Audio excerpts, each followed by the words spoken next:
Hey everyone, I hope you're doing well and staying safe during this time. If you're new here, welcome to the channel. Like I said, thank you so much for checking me out. If you haven't done so, please make sure to hit that subscribe button just right below the video. Cool, thank you so much. I really do appreciate it. And if you're returning, welcome back. Thanks again for your support. I truly do appreciate having you here. Nick Burfader reminds us we have less than 1 day of supply of Ripple. They've got Ripple equity left on our platform. Whether you've been waiting to buy for your first time or to add to your holdings, time is of the essence. Visit linkto.com, linqto.com. I'll also put this at the top of the description. They're one of my sponsors.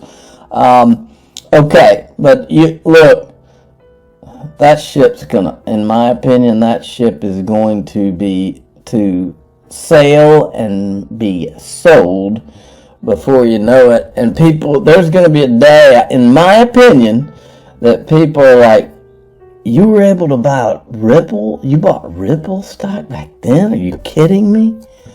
That's what I think is going to happen. Now, TAIG nailed this, knocked it out of the park.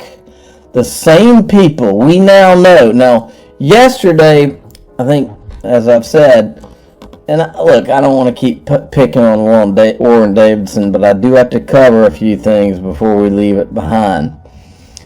Yesterday, Warren Davidson, in my opinion, outed himself as a guy that isn't too fond of Ripple and XRP and what it represents. And what that means is, I believe he outed himself as a Bitcoin Ethereum maxi. And it didn't take too long to start looking around to start making affiliations between him and the exact same freaking people that were there and engineered the Ethereum free pass behind closed doors with the SEC. Listen up. Here we go. I think you were saying some of them were like Fidelity, State Street, A16C. Can you list some of the others? And Jason Horowitz. The people he's naming are the people who met with him and helped to write the Token Taxonomy Act. TAIG found this a little while back. In small firms, early stage startups like 10XTS, an Ohio company, Filecoin was there from Consensus, so many of the use cases that you would look at, and big names in the space, but yeah, things like Fidelity, State Street, NASDAQ, sent good representation to be a part of it, and that drew a great piece. So we really went there to listen, not necessarily to say, here's exactly what should be done. But the bill that we drafted afterwards became a nonpartisan bill, people across the political spectrum. Now, it's important to note, I'm not saying to you that I believe Warren Davidson was in on this. No, that's not what I'm saying. What I'm saying is, he may not have even known what these people were up to. But these people got the Ethereum and Bitcoin free pass, and ever since then that was to block out and not have a level playing field and block out the rest of the industry. It was responsible for it, that Hinman speech. Now, whether he knew about it, I don't know. But what we have found is that he's hanging out with the same people that did it, okay? All right, now, let me show you the next thing. And John Deaton weighed in on this again, and he says, I'm sure both, he's replying to this, Warren Davidson and Tom Emmer, we understand it's politics, but will there be a level playing field? And John Deaton says, I'm sure both congressmen are accustomed to dealing with a frustrated public. XRP holders got screwed. Representative Emmer publicly stated XRP is not a security. Under Representative Davidson's bill, XRP would not be considered a security.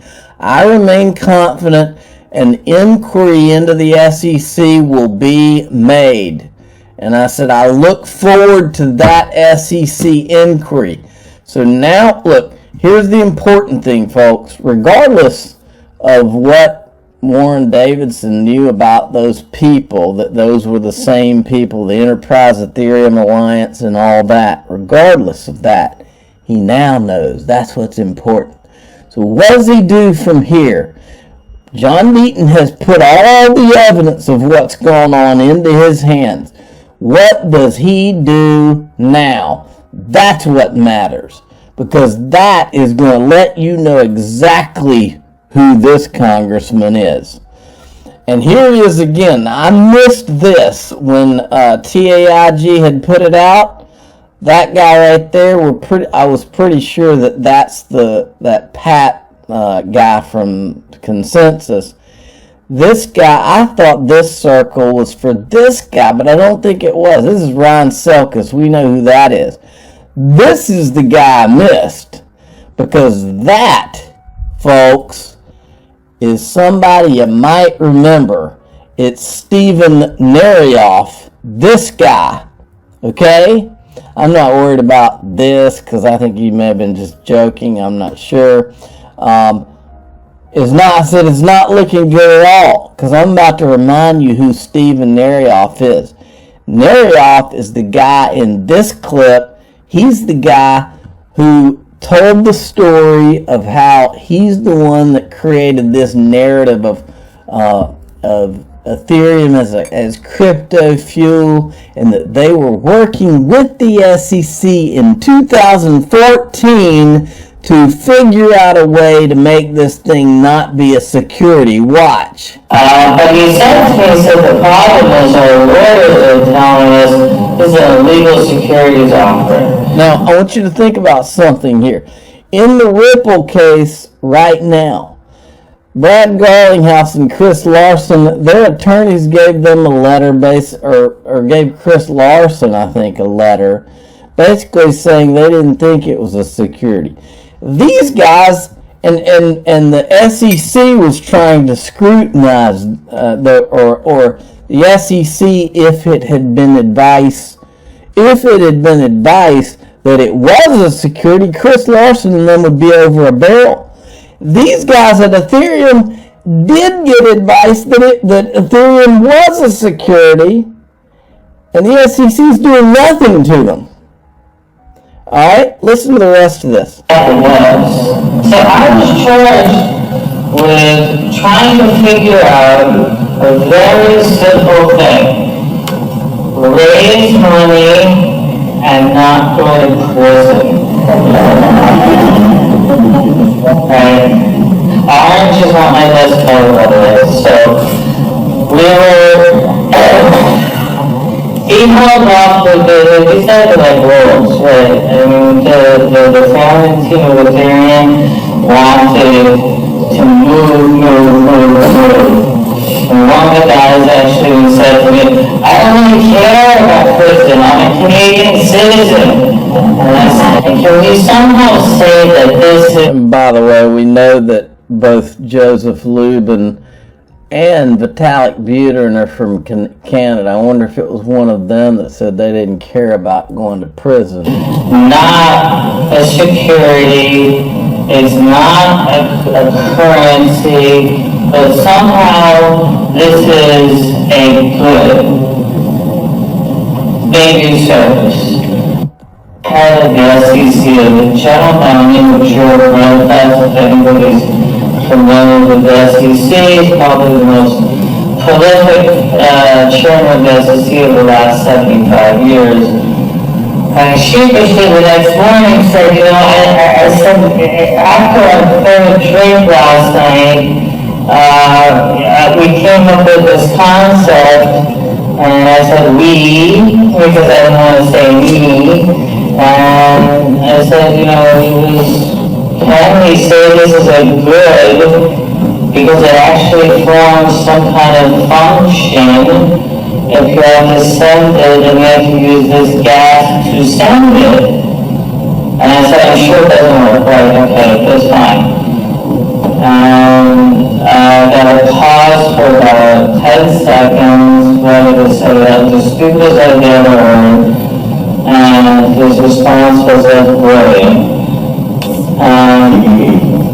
So Stephen Nerioff he thought it was a dumb idea himself, and they're just trying to literally come up with some way that they can say Ethereum's not a security when they all know damn well it is. That's what we're talking about here. I think that could actually work. Spoke to some folks at the SEC. They actually liked the idea. They thought that actually made a lot of sense. And that's the genesis of what's called today. Everybody knows what a utility coin. Right. So they came up with enough BS. Now, TAIG also went and found out that Darren DeSoto accepts his donations in all these proof of work based tokens and Ethereum. I'm your guy. I will keep you posted. I'm your advocate. I'll be back on a daily basis, usually multiple times per day, with these videos to keep you updated with everything going on. So, I hope you enjoyed the video. If you haven't done so, make sure to hit that subscribe button. Feel free to share any of my videos with your friends, family, social media, or anybody who may care to listen. Thanks so much for your continued support. I'm always here for you. I want to help you through this time. So thank you so much for continuing to choose me. Enjoy your day, stay safe, and I'll catch you again probably in a couple hours. Thanks, everybody. See you later.